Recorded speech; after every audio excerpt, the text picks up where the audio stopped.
माटी के मूर्तिया में निरखी सुरतिया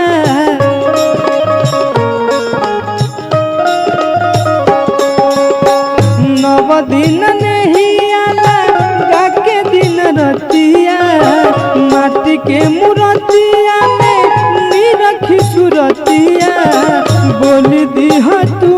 माई बोल दिह तू हाथ जोड़ी कहता पलकवा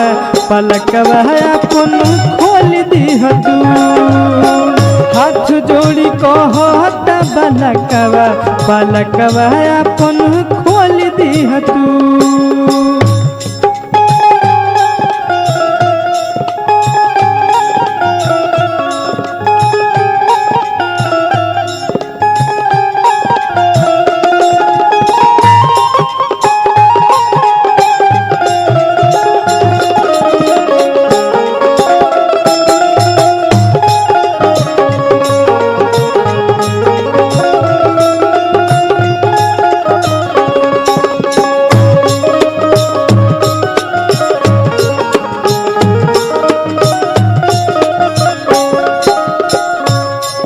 भक्त कहता के तरह कहता बेटा बाया बोध से का भइल बा गलतिया कतन रोइला बाकी खोले लू न अखिया ओ बेटा बाया बोध से का भइल बा गलतिया कतन रोइला बाकी खोले लू न अखिया एको छन बेटा से ना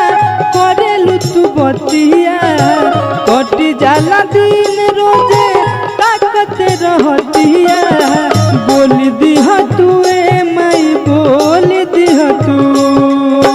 हाथ जोड़ी कहता पलकवा पलकवा अपन खोल दिह तू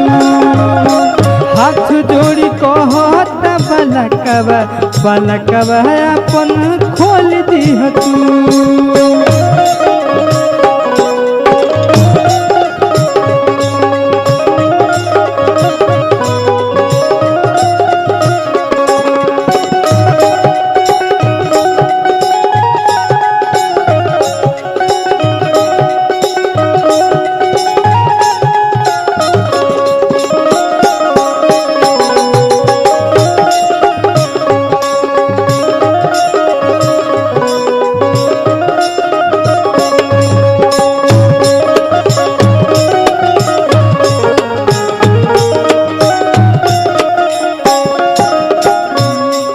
सेवा कहता फेर नजरिया घरिए मयरिया केहू नहीं साथ बायानाथ आइल दुवरिया